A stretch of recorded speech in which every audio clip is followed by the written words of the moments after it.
Stakeholders have gathered here at the instance of the Presidential CNG initiative to deliberate on ways to harness opportunities available in compressed natural gas. Discussions here are centered around the CNG technology, gas pricing to availability, regulatory standards, among other issues. The aim of this meeting is to drive the development of compressed natural gas-enabled transportation system in Nigeria. The program director of the PCNGI says this means having a common gas vehicle standard system in place in Nigeria by 2024. In all of these, our strategic objectives are very clear. How do we reduce the cost of transportation for the common man? How do we make Nigeria gas work for her?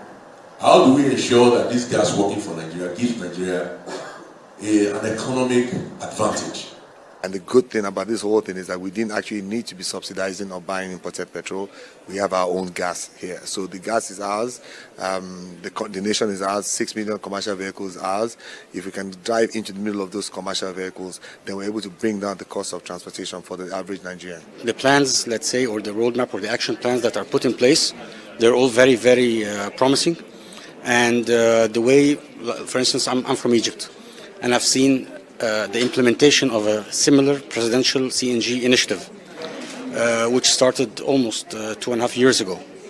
So after 2.5 years, I could say that it's very, very, very successful. With a target of 1 million auto gas conversions by 2027, the federal government plans to set up 40,000 auto gas conversion workshops and convert 250,000 vehicles annually for 20 years. We're not just looking at conversion centers on the demand side, but we are incentivizing investment on the supply side.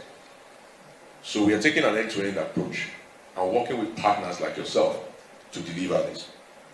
On the upstream side, we've been engaged working through the GACN, the Gas Aggregation Company of Nigeria, working with their partners to ensure that sufficient gas are going to be available. And so a major part of this program is to train as many engineers as possible who are trained, they are qualified and certified, and they will be monitored in terms of their